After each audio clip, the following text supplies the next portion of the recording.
Good evening, everyone. I would like to call this meeting of the Lancaster Social Equity Commission to order.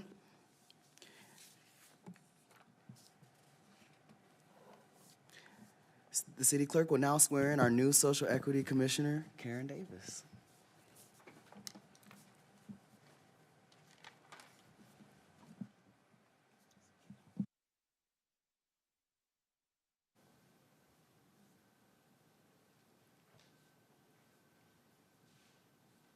All right, Ms. Davis, so you raise your right hand and just repeat after me. All right.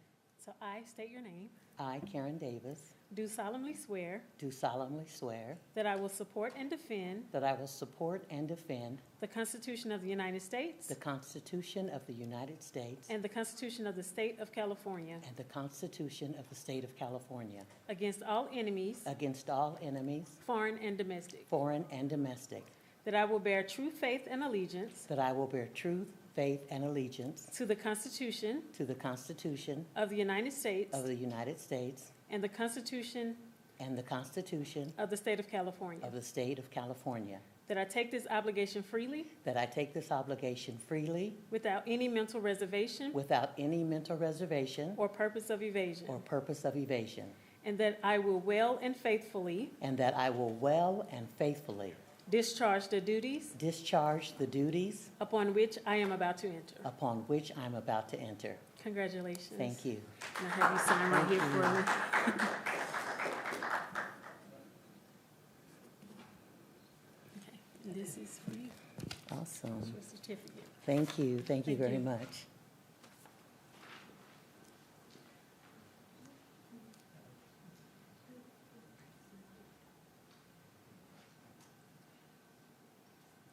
Congratulations, Ms. Davis, and welcome. Thank you very much. City clerk will call, please. Commission members Carter. Here. Davis. Here. Deloach. Here. Hone absent. Joseph absent. Vice Chair Kriston Pope. Here. Chairman Cannon. Here. We have a quorum. Thank you. I'm going to skip the invocation today. If everyone could please stand for the Pledge of Allegiance. Ready, begin. I pledge allegiance to the flag of the United States of America and to the republic for which it stands, one nation, under God, indivisible, with liberty and justice for all. Thank you. You may be seated.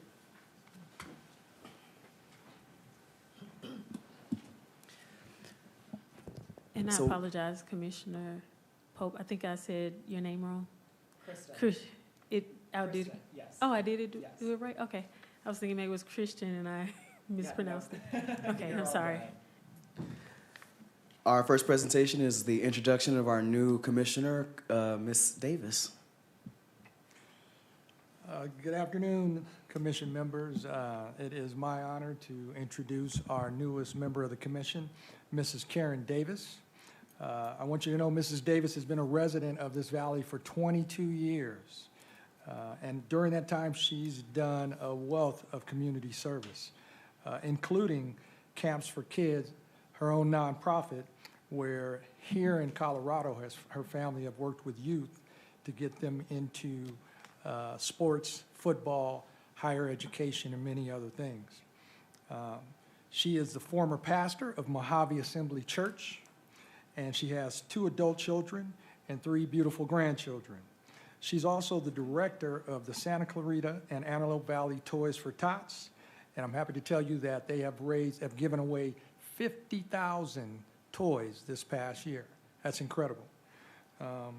She has had a lifetime of working with the underserved population in our community. So it's my pleasure to welcome Mrs. Karen Davis. And if Thank you'd like you. to say anything, ma'am, please. Thank you very much. I'm just excited to be a part of this dynamic commission. I'm super excited about the work you've already done, and I'm really hopeful and excited about what we're going to do, the lives that will be changed generationally. You've already started great things, but I think we're going to just blow it out the water. I've seen the bios of this team, and you guys are all so dynamic. So I'm super excited to be a part. I also wanted to honor our mayor and the city leaders who understand the need for this commission. So I appreciate their support, but I'm just ready to get busy. Thank you. And busy we shall get. Our next presentation is the 2022 Homeless Count Update, presented by Heather Barden from the Los Angeles Homeless Services Authority. Hi, Heather. Hello. I sent a PowerPoint. I don't know if that's, oh, thank you. Good afternoon and welcome to the 2022 Greater LA Homeless Count presentation. My name is Heather Varden. I'm the Service Planning Area 1, which is our area, Community Relations Coordinator for LAHSA. It's my pleasure to have the opportunity to speak with you today about the results of the 2022 homeless count. The homeless count is required by HUD, the Housing and Urban Development. As the lead agency for the Los Angeles Continuum of Care, LAHSA coordinates this count as a point-in-time count for LA County. Why do we count? There's a person behind all of these numbers, and those people are our mothers and fathers, our brothers and sisters, someone's son or daughter, sometimes our grandparents and siblings. This is a regional tool that's best utilized as a snapshot of the issue in Los Angeles County at a point in time. It helps us to inform comprehensive policy and direct resources in response to the most imminent crisis of our time. It is important to lift up the people behind the numbers as we shared this with you this afternoon. Remember, they are our neighbors, coworkers, employees, friends, and loved ones, a sentiment we can't lose sight of throughout this process.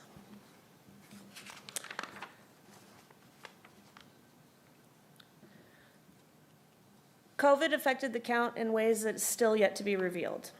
In LA County, we have one of the most robust, people-powered rehousing systems in the nation, and the people who make this system work are building a Los Angeles where everyone has a place to call home. In the last 5 years, these dedicated public servants coordinated an end to homelessness for over 84,000 Angelenos. Day in and day out, they are connecting our neighbors to care, recovery, and homes, and they are saving lives. Today we begin, my apologies on my notes. What cannot be denied is the pandemic had a profound effect on homelessness. Investments from our government partners made the rehousing system work better. In the early days of the pandemic, the federal, state, and local governments all came together under a shared goal of placing as many of our COVID-vulnerable, unhoused neighbors into hotel rooms as part of Project Room Key. As a shelter program that offered each individual their own room, Project Room Key provided shelter to over 10,500 people, of which 40% were placed into permanent housing. There's no mistake that the unprecedented shared vision and political will put forth during the pandemic shows what we can do to address a crisis together. At the same time, the pandemic presented unique challenges that needed to be overcome as we served our unhoused neighbors. Overall, the 2022 homeless count sheds light on what is working while also highlighting the problems that persist despite our coordinated efforts. As we dive into the numbers, we will lift up what is working and also highlight the challenges that remain.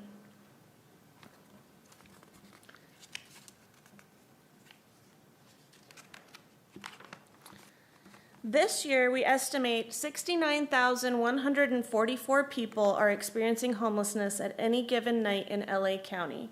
That's a 4.1% increase from 2020. As a reminder, LAHSA did not conduct a homeless count in 2021 due to the COVID-19 pandemic. In the city of Los Angeles, we estimated 41,980 people experiencing homelessness on a given night, which is a 2% increase from 2020. In the Antelope Valley, and this will be on another slide also, we had 4,598 people experiencing homelessness, which was a 3% decrease from the 2020 results.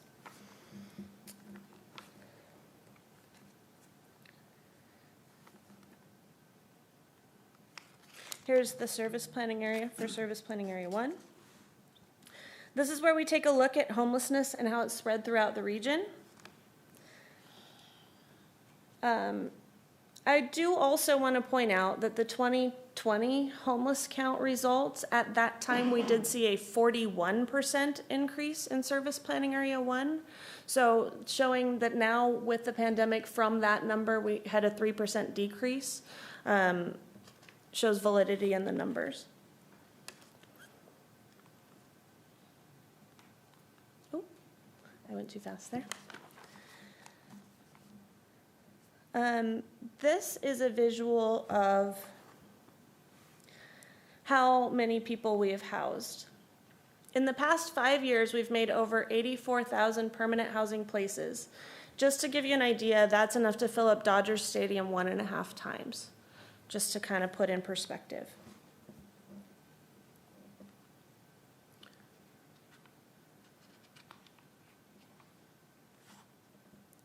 LA County's sheltered population increased by 12%. So what that means is that we are doing better at getting people into shelters and not being homeless on the street. There's still people experiencing homelessness, but being inside is better than being out in the desert, in their cars, or in the streets.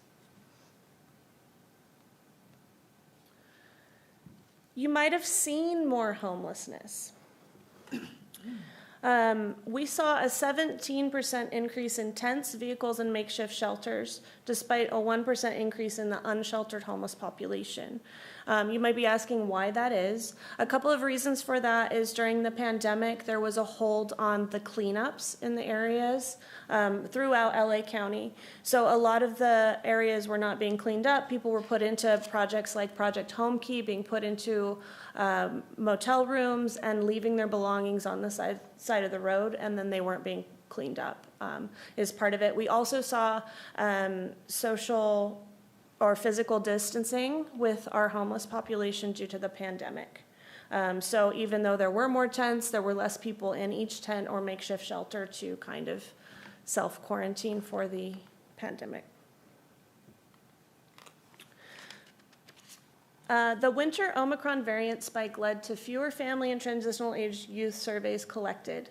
The reason for that is both the families and the youth count rely heavily on things like access centers for the surveys to be collected. And those access centers were closed at that time during the pandemic for in-person surveys. 60.5% of our unhoused neighbors do not report experiencing serious mental illness or substance abuse. I do want to bring up some kind of startling numbers. We did see an 80% increase in overdose deaths in the homeless population with this count. We are working on more ways to address that. All of the outreach teams in the area, they're multidisciplinary teams, carry Narcan or naloxone and do the trainings out in the encampments so that the addicts have it on them. In the event of an overdose, it can save a life. And so we are working to work on that, as well as they carry on regular conversations about how to get into rehab, different things like that. With those stark numbers, we were able to bring in nearly twice as many unhoused people that reported serious mental illness issues or substance abuse into shelters.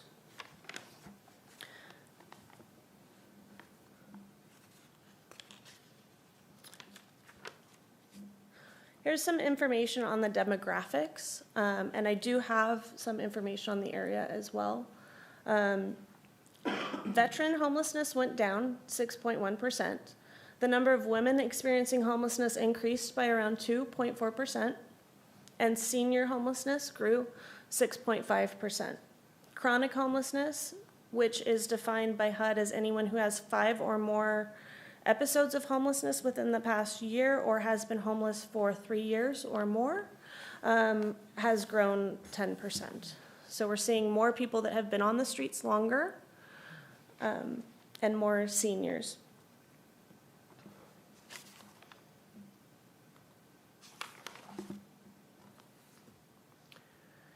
As we turn our attention to race and ethnicity, we find Black people remain overrepresented among our unhoused neighbors. Black people make up 30% of the unhoused population, but are only 9% of LA County's population. There is no doubt that past racist government policies and housing discrimination continue to have an impact on who and how many people experience homelessness in our county. To help right past wrongs, LAHSA is centering racial equity in all of our work, which is the only way we can overcome the prejudicial policies of the past. We at LAHSA encourage all of our partners to take the steps necessary to ensure our policies and programs do everything they can to help fix this massive imbalance. When we take a closer look at the overall racial demographics, we're seeing a 25.8% increase in people experiencing homelessness that identify as Latino. Latinos are the largest demographic group in our region, representing 49% of LA County and now 44% of people experiencing homelessness. LAHSA is committed to bringing our expertise in addressing racial equity forward to have an increased focus on Latino homelessness in the coming year.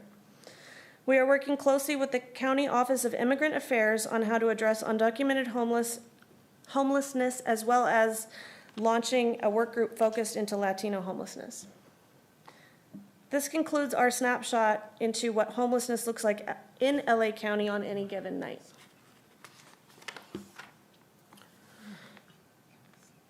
If there's one thing to take away from these results, I want you to see how policy and investments matter. Tenant protections like eviction moratoriums and rental assistance implemented by the county and city of LA helped many people stay in their homes and not fall into homelessness. The county and cities across the region are expanding rent stabilization and tenant populations to ensure people can continue to pay their rents and stay in their homes. Angelenos taxed themselves to invest in helping our unhoused neighbors. That led to unprecedented investments in shelter, housing, and services through Prop Triple H and Measure H. This means that more people experiencing homelessness have safe places to sleep, are getting connected to help, and are exiting homelessness. However, we're in a precarious moment. Many of the policies and investments that prevented COVID from driving more households into homelessness have or will soon end. We need to learn from these policies and investments and make them ongoing, such as making investments in rental assistance and emergency financial assistance going forward. Homelessness in Los Angeles is a crisis decades in the making. Our collective movement is making progress every day, and we can, in fact, start to see it now.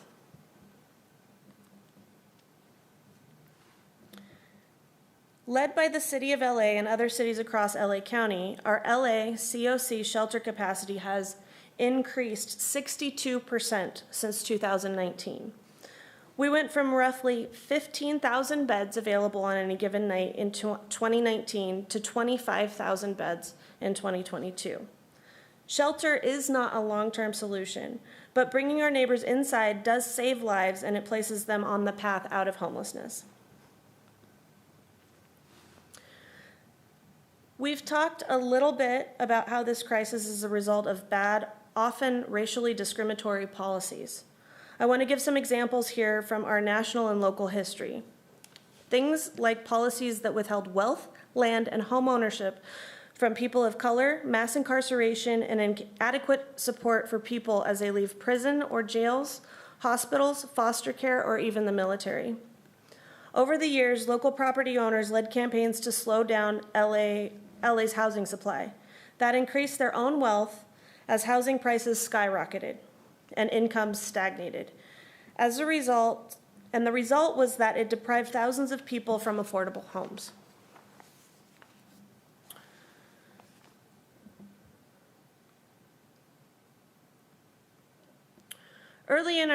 Earlier, I reported that from 2019 to 2022, the LA region's shelter capacity increased by 62%, by resources for supportive housing and permanent housing programs did not keep up the pace.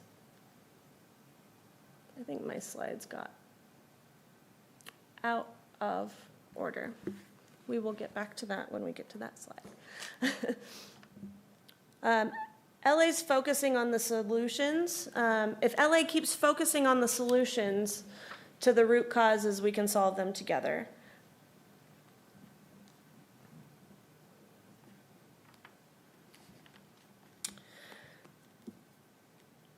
LA County's homeless initiative is making changes to rehouse our neighbors faster and expand homelessness prevention. We often say that homelessness service systems is a safety net or last resort, that if you're here, you've already been failed by another safety net. So how do we strengthen those safety nets? By maximizing the capacity of healthcare and other social services. For example, we can use data to predict and prevent homelessness.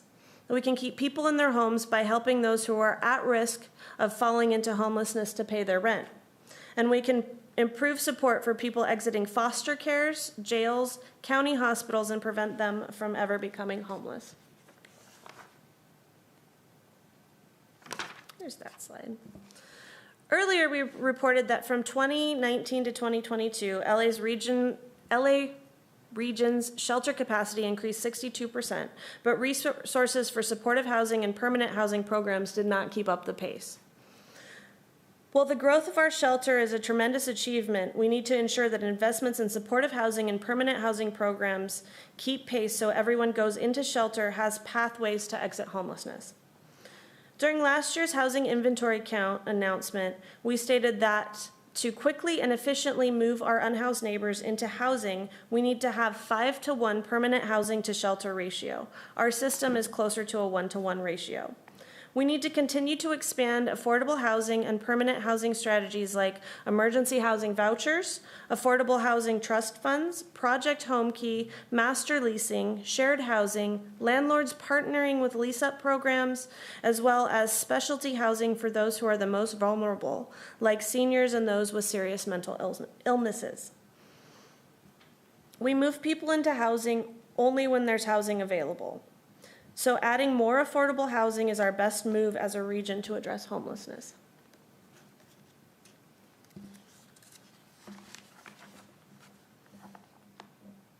The biggest factor driving homelessness is that housing is unaffordable for just about everyone. To fix this, we need to increase our housing supply across the county by adding more than 800,000 units over the next 8 years, and we desperately need more affordable housing. Policymakers at every level need to make significant policy changes in order to step up the pace of production. To do this, LA County is partnering and calling all 88 cities to increase affordable housing production. Cities have unique powers to site property. There is a lot that can be done to streamline the process of building and converting housing to maximize all possible funding sources. Having more housing means when an encampment is cleared, cities can partner to help get those people into nearby shelters and support people to move from shelter to a home of their own, such as supportive housing or programs like Project Homekey.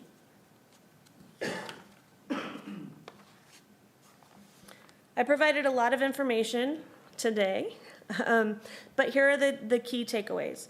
Homelessness is rising slower than it did in previous years. There are more tents, cars, etc. that indicate visible homelessness on the street, but there are actually fewer people occupying these shelters.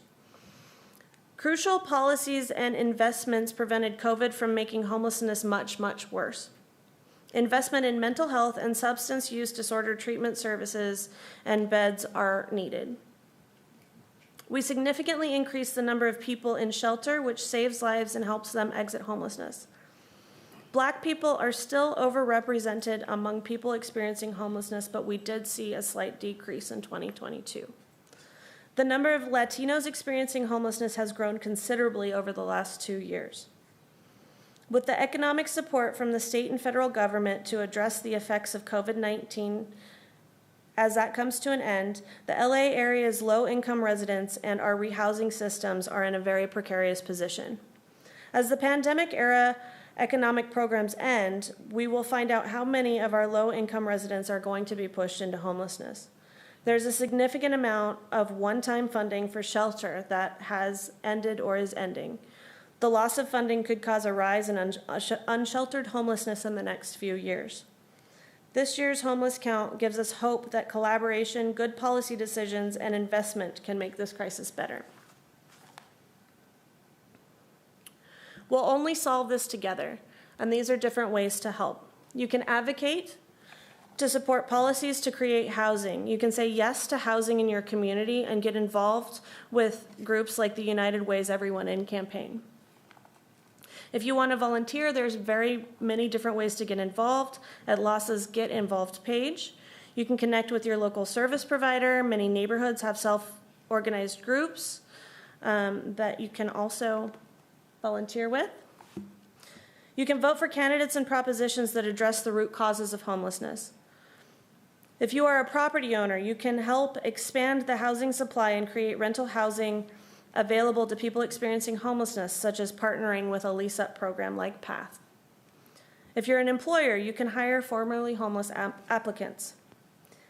And of course, we would love for you to volunteer for the 2023 homeless count in January. In Service Planning Area 1, that will be held on January 24th. It is a daytime count. You can register at theycountwillyou.org.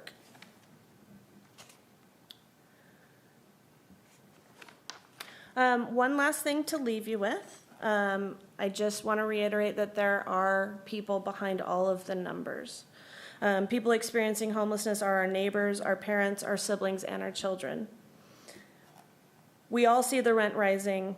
We have to work together to create the safety net and a strong community that's there for people who lose their homes. LAHSA is grateful for the tens of thousands of frontline staff and volunteers who work tirelessly every day to bring unhoused neighbors home. You can learn more about the stories at Rehousing LA. And that's all I have. Thank you. Thank you, Heather. Would you stick around for some questions? If anyone have- Absolutely. Does anyone on the commission have questions? Hi, yes, I have a question. Thank you very much. That was exhaustive, informative, a little bit daunting as well. I love the fact that you mentioned that it's not just the numbers, but the people behind the numbers. And most recently, I was impacted. I have a worker, an employee that comes in every day, and I'd see her come in to work, but when she got to work, she was never together. And I would see her at her car doing her hair, only to find out that she's homeless and she's been coming to work every day. She said her little son stays with the mother. Her mother doesn't let her in the house. So the 4-year-old boy knocked on the car and said, "Mom, can I sleep with you tonight?"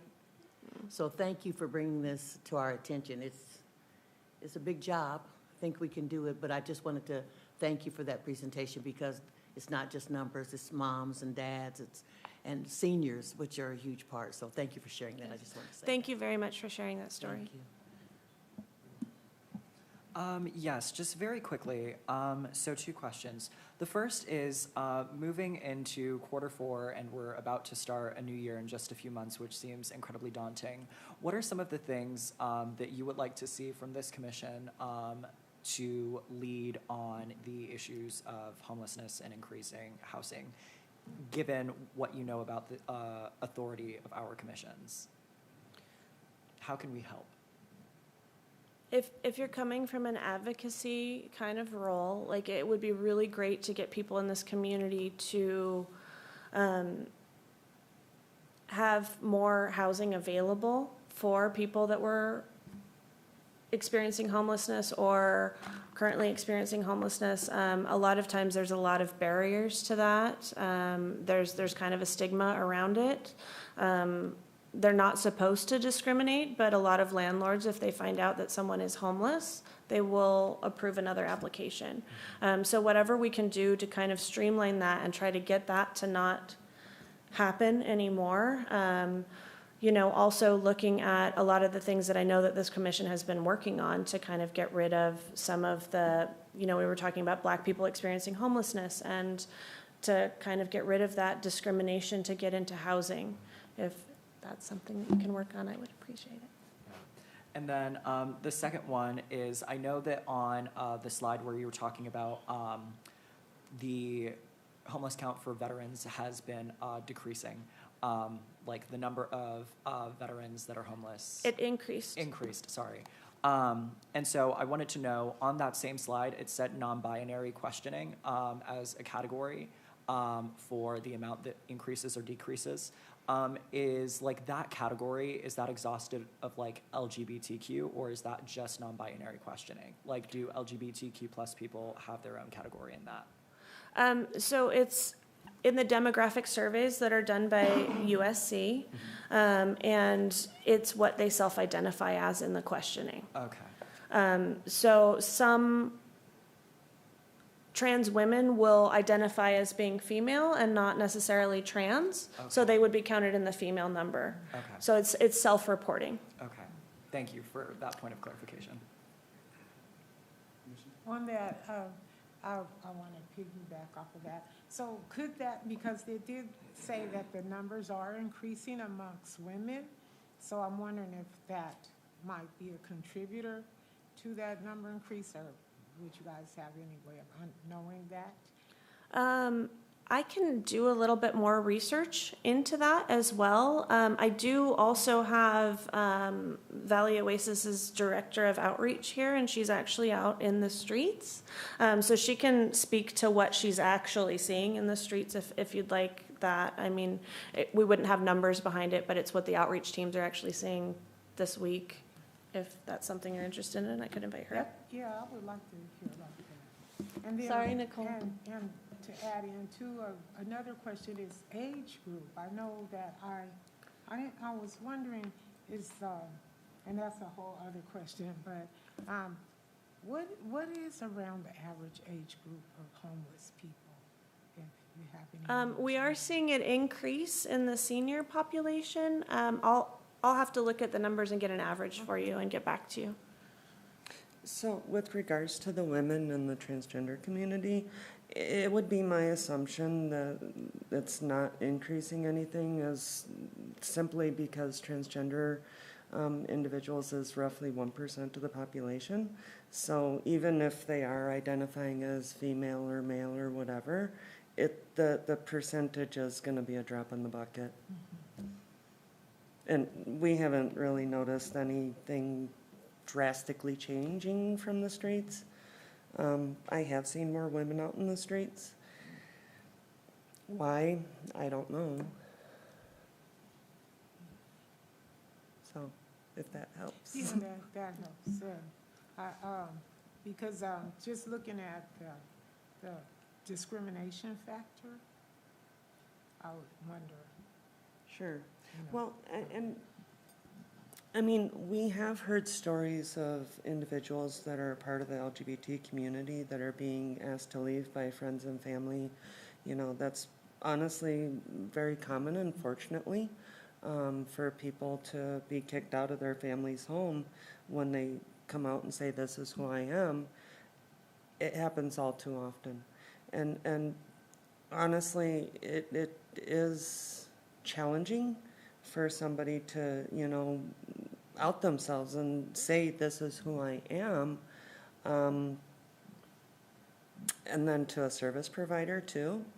Now you have another problem, you know. So keeping that in mind, especially as we kind of move forward with how we're operating and doing business, I personally think is very important.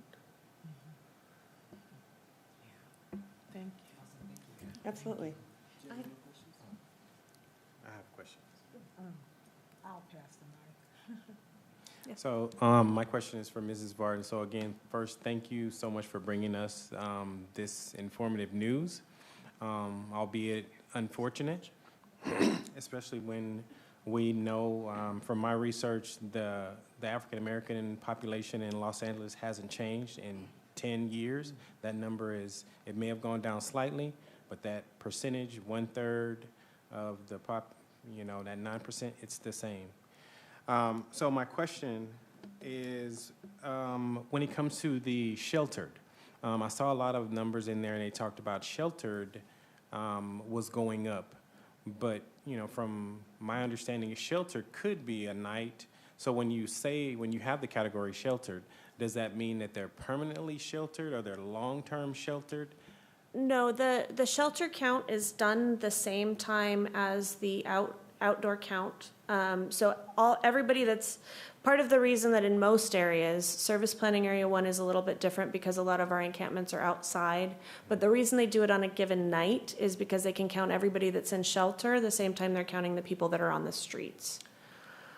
So that count is one, not to double the numbers, and it's a shelter count. At the time of the count this year, it was done in February, we had some programs that have now ended.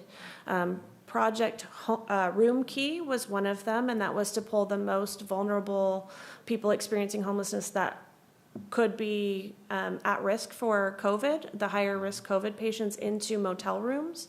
That particular program has ended, so those are no longer shelter beds that are currently available now. 40% of the people in that at that time were housed through shelter. We did see that that was a good program. When people were given their own space in something like a motel room, it was easier to keep them there, to get them through the housing process and get them into housing. Where honestly, if someone goes into a shelter and it's a bunch of cots next to each other, they're not gonna wanna stay there for the 2 or 3 months it takes to get the housing applications or for housing to become available or something like that. So that is one of those things that we saw that was working and is no longer happening right now. That makes perfect sense. And my last question is, we all know that many of the people who are unhoused, homeless, have mental health issues, and that can affect getting them help, them being a danger to themselves, being a danger to the people around them, slowing up that process. Are there any strategies that are available with the cities, with Los Angeles County for those individuals, because they may not be able to ask for help, may be difficult to help, and I don't hear much about the data. What are we doing for those people? I have an answer that has 2 parts to that question. Our outreach teams, we have multidisciplinary teams. Those include teams that have additional experience in mental health. So Department of Mental Health actually has an outreach team that goes out to encampments and has a clinician with them. Also getting people connected to substance use, substance abuse treatment programs. That's part of the multidisciplinary team, as well as there's nurses that go out from Department of Public Health, and they do what is called progressive outreach. Progressive engagement with someone experiencing homelessness is kind of a slow process. A lot of times what it looks like is one day just showing up with a bottle of water. Here's a bottle of water. Can I get your name? And sometimes they're told to go kick rocks, in other words. But that outreach person will continue to show up, and that is how we get through. That's progressive engagement. So when I was working in outreach, I have a story that I can share that kind of gives an example of this. I had a gentleman that for about a year, I couldn't even get his first name. I kept showing up with a bottle of water or a fresh pair of socks. Hey, what's your name? Do you need help? No, I don't need help. Eventually, I went back out to the encampment. He was having some medical concerns and needed someone to call 911. At that point, I was able to get his name, his information. Finding out when he went to the hospital, we were able to get him into a program that's called Crisis and Bridge. So we were able to get him into a motel room from the hospital and then get him moved into permanent housing at Kensington. So sometimes that's how that works, but I had worked with that client at that point for years before he got into housing. But he's, as far as I know, still housed there, doing well. The second part of my answer to that is that there are programs like Kensington campus that is permanent supportive housing, and they should have wraparound services there for our higher acuity clients, which are the people that have higher mental health issues, substance abuse issues, sometimes health-related issues. Basically, a higher acuity client is someone who is assessed that there is an immediate need to pull them into housing. If they are left in the streets for the next year, they're more likely to die, so they are a priority, and they're put into a more intensive housing opportunity like Kensington campus. Thank you so much. You're welcome. Thanks again, Heather, for coming to us with that, and I look forward to working with you in the future. You have more questions? I do. Absolutely. Go ahead, and I'll Yeah. get to mine. I think about the story that Commissioner Davies just told us, and this is about a person who's working, gainfully employed and still dealing with homelessness, yet having to show up for work every day. And I know that you talked about the biggest contributor to homelessness being the unaffordability of the housing. And I guess really right now, my biggest question is, how are we counting those people who are gainfully employed, going to work every day, yet they are homeless, and possibly because the housing is out of the price range? Are we counting those homeless people?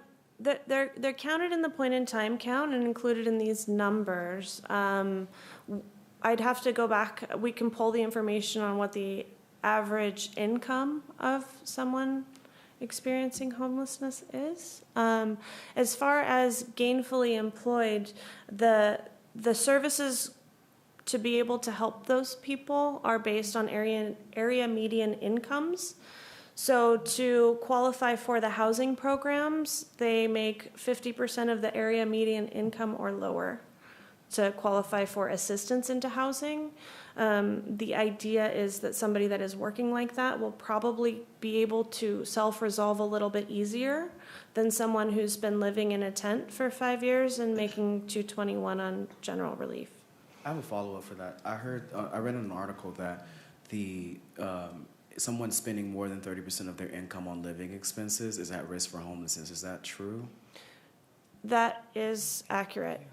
In LA County, the average rent is around $1,900 a month for a one-bedroom. And most people are spending 50% or more of their income on their housing. Further increasing the possibility of more homelessness. Absolutely. Okay. And then I think, and I'll try to stop here, because I have so many questions, and when we look at the numbers and it's the African American or Black population being the highest, or being so high, I even wonder, and I know this is not you guys' area, but it's something to think about, employment. What's going on with the employment situation as well amongst these people that are, not housed and, Employed by demographics? Like the percentage of people employed broken down by demographic population? I guess what I would say is I'd be looking at this population that's showing the highest in numbers. What's going on in the employment situations with these people? Are they also experiencing some disparities in becoming employed, or is it that they are more of them are, have substance abuse issues? I don't know if we have that information, but I can put in a request to my data department to see if I can get those numbers for you, as well as requests from LA County the overall unemployment rates by demographic population, if that would be helpful. Yeah, Heather, I think that would be great. Is that what you're looking? Thank you so much. I appreciate you coming forth. I appreciate you providing real data and speaking candidly about what we see, who the people are, the populations that are experiencing this at the highest rates. And the proportions, too. And the proportions, yeah. So thank you both, you, and thank you for the numbers on the women who are out there. So thanks again.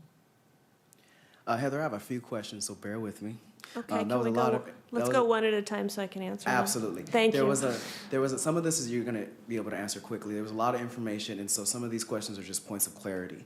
So you talked about in your presentation that some things were working and there were some challenges. So one of the things that is working is the way we count now, correct? Yes. Okay. And so we talked about what is a shelter.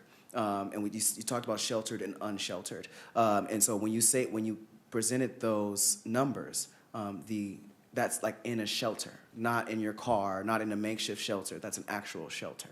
That is in a shelter. Those numbers reflect something that was working that we don't have at the moment, and that is Project Roomkey. There were a lot more shelter beds, especially in this area, because at that time there were 2 motels, one in Palmdale and one in Lancaster, that had shelter beds available. Those are, if we needed a bed tonight, those are not options. Thank you. And she talked about other departments within, so when we talk about employment, that's AJCC, things like that. Like what does the coalition look like within the county, cross departments? And I'll make it a little bit more specific, because we know that homelessness and human trafficking go together, especially when we're talking about women and young women. And so how has human trafficking affected the count? Because I don't know how you could be able to count victims of human trafficking. So on the point in time count, it's outside anyone that looks visibly homeless. In this area, it was a completely closed count. And what that means is that we had professional outreach workers that work with these people every day, as well as the different cities' code enforcement and public safety officers and the sheriffs involved in the count here. We didn't have it open to volunteers for a variety of reasons, and we will probably be following the same methodology for this count coming up. There are numbers of human trafficking victims included in that, and how that is counted is through the shelter numbers. The domestic violence shelter numbers are counted in that, as well as any safe havens or anything for people that have sought help to get out of those situations. So if they're in a shelter for DV, human trafficking, or anything like that, they were counted. Again, it's a point in time count, so it's a snapshot. We're not going to get everybody all the time. Okay, and if I'm understanding correctly, the county does have a human trafficking task force, correct? I am not sure. Okay. LASA has a specific domestic violence that includes human trafficking within LASA. I'd have to look into what the county has. And within LASA, all of those statistics are being cross-referenced and shared and all those Yes. things, correct? They're all available on the dashboard for the homeless count. When you go into specific zip codes, they're not going to be listed in those numbers for security reasons for the victims, because nobody wants anyone to know where the domestic violence shelters are. So you said there were fewer transitional aid youth and families counted due to the pandemic. So I was wondering, how do you count youth that are living in cars, that are couch surfing, that have been kicked out of their homes? So the methodology of the youth count is a little bit different. We know that youth are a little bit harder to find sometimes because they have a little bit more resources. Sometimes they're in abandoned buildings. So the methodology, the count is done by an agency called Lensco in partnership with USC. And that is done through actually speaking to youth, usually in drop-in centers. So they ask them where they're staying and they have kind of more of a conversation with them. They do snapshots of the area and then go with the numbers from that. So they're not all individually counted, because we know couch surfing and those types of things are things that the youth do. The reason the numbers were a little bit more challenging this year with that is because those drop-in centers were not open. So we weren't seeing the people that were trying to seek help. Things like Penny Lane's Yellow Submarine program is one of the areas where we usually count.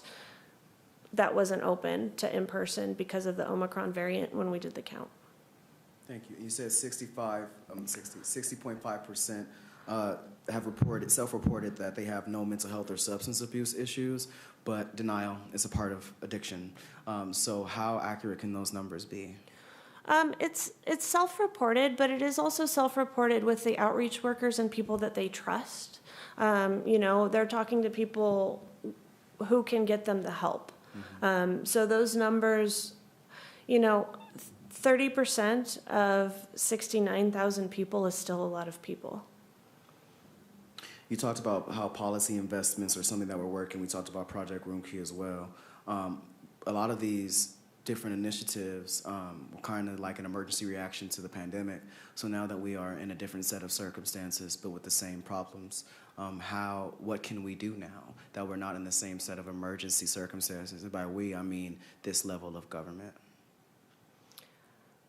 Ask larger levels of government to help. There are programs. Project Home Key is something that kind of came out of the pandemic, and that was to turn motels into permanent housing. Project Room Key was a temporary situation for COVID. It's my understanding that there's still funding available for Project Home Key, and that there is one coming to the Antelope Valley for Spa One. Thank you for saying that, because we're gonna need the county's help. State, In the state, that's the state program, yes. we're gonna need help.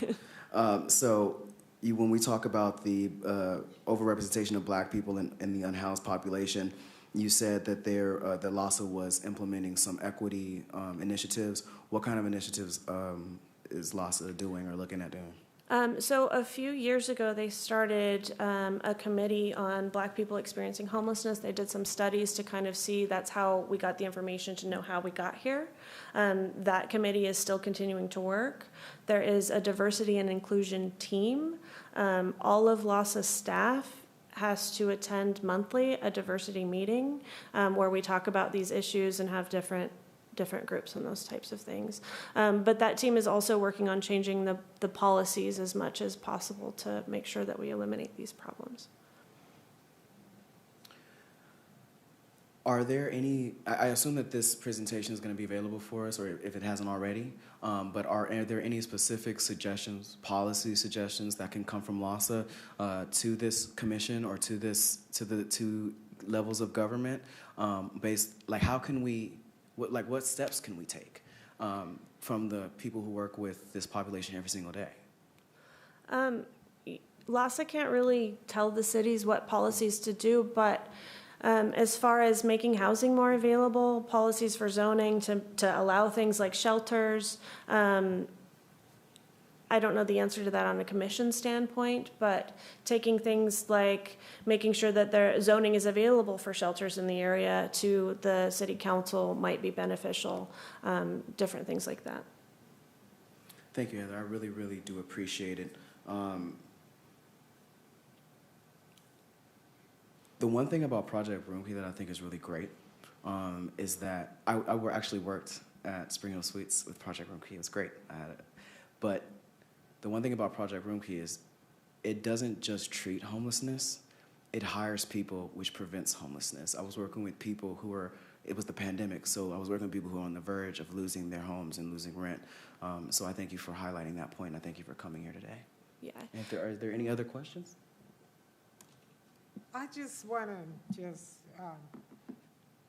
we talk about policies a lot, and policies we know they're de facto, but de jure is what really happens.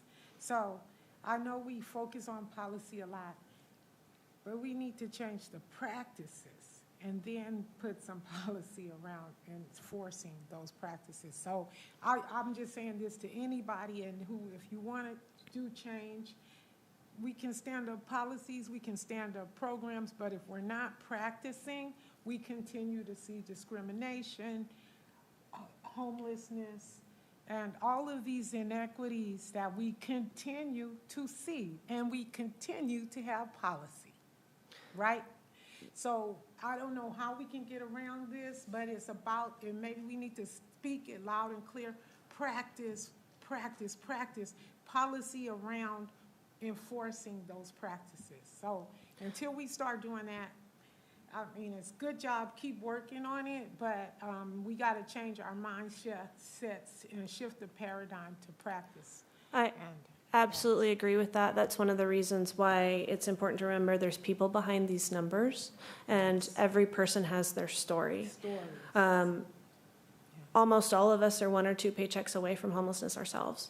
Maybe 1 job away from it, sometimes 1 spouse away from it, different things like that. Like knowing the stories and reducing that stigma, I think is really important because a lot of times we talk about mental health, we talk about substance abuse issues, and people have this stigma thinking that everyone out there is experiencing some sort of mental health crisis or has a substance abuse problem, and that's not the case entirely. There's plenty of people out there that have become homeless because of something like the pandemic, because they worked for a small business that closed during the pandemic and lost their housing.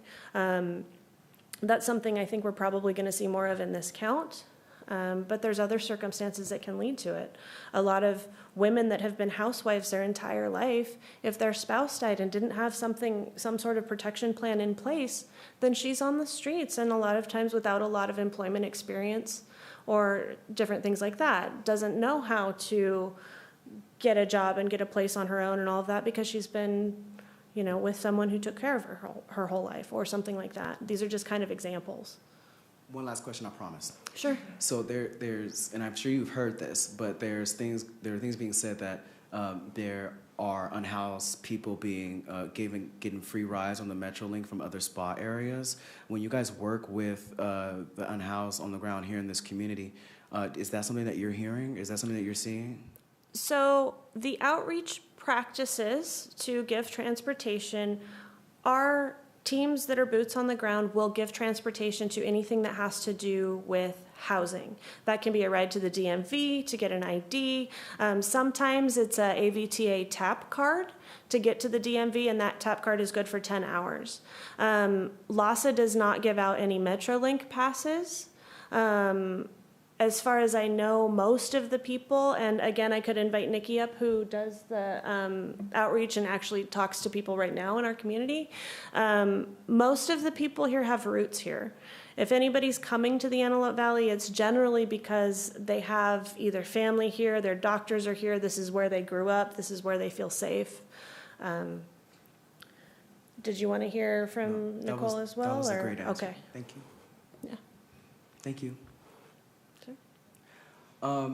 I would like to know, how, when we talk about policy investments, I think the city's already made one with the first-time first-time buyers program. I would like to know how that addresses, I would like to know more about how it's being done in practice and how it addresses some of the things that were just brought here. If there could be some sort of information or presentation given to us next month, that would be great. Thank you, Heather. Thanks.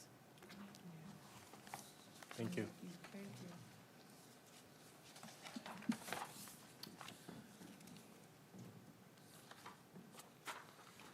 All right, we're moving on to the consent calendar.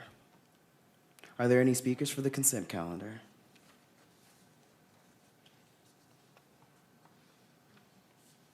No speakers.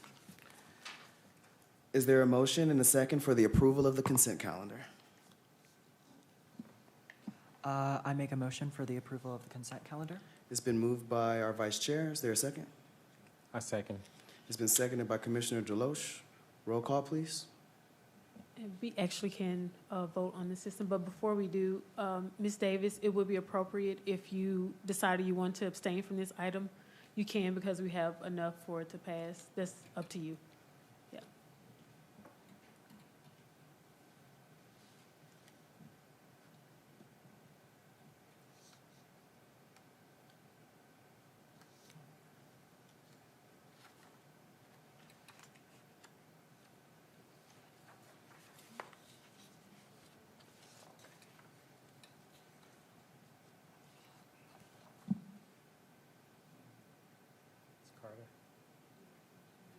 I did actually. I think I'm having a thing we can do.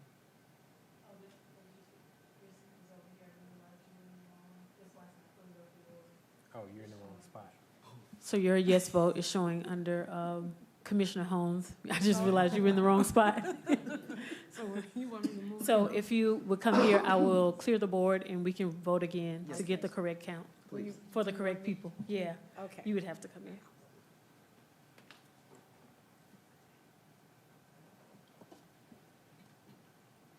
The question is to approve the consent calendar.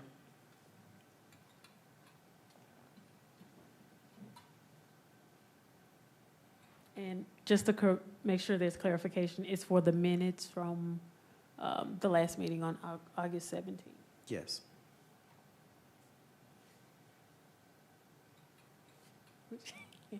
You still, it should be the one right here. You got Joseph now.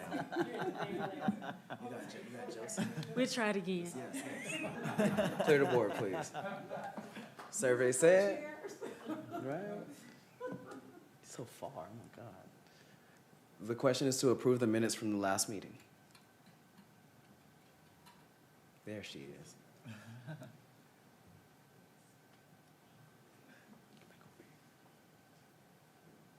Passes with 4 yes and 1 abstaining.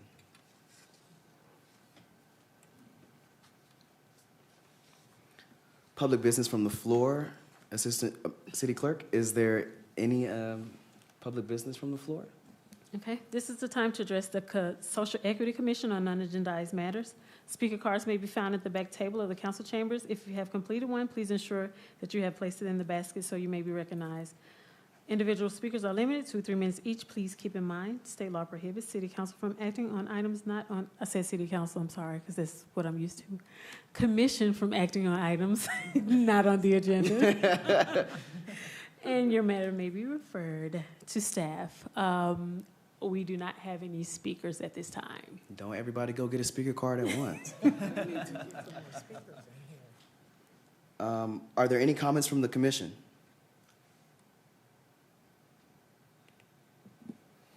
I just want to say thank you for your participation tonight. Thank you to our new staffers. Thank you to our new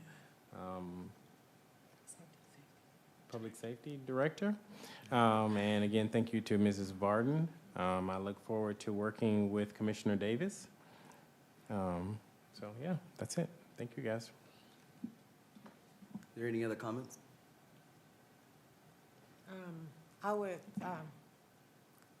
I feel like we have a new dynamo on this team, on this commission, and I'm looking forward to working with them. So I think great things are coming. I'm very much looking forward to working with you too, Mrs. Davis. And my only comments are, did you? Yes, Mr. Chair, I just wanted to, again, welcome Mrs. Davis. And then also, I wanted to let the commission know that I'm looking into having a presentation done by the Department of Family and Children Services area director, because as some of you are aware of, there's been concerns expressed by our community members about the equity in some of the work that they do. So I'm going to arrange for someone to come and do a presentation to you regarding the practices that they use. My only comments would be that it is October 19th, and at Los Angeles County and across the nation, we are getting ready to vote. And I always say that the most equitable thing that you can do in a free society is make your voice heard in a free and fair election. So research your ballot. The LA County, or the Antelope Valley rather, is now 1 congressional district. We are split up into 2 different assembly districts. The governor's on the ballot, the sheriff's on the ballot, everything is on the ballot, up and down. There are some initiatives on the ballot, and if you're out there and if you're listening, I hope to God you are, make sure that you fill out your ballot, find a voting center near you, drop it off, put it in the mail. Let's make our voice heard, Lancaster. And with that, we will adjourn this meeting. The next regular meeting is scheduled for Wednesday, November 16th, 2022 at 5 p.m.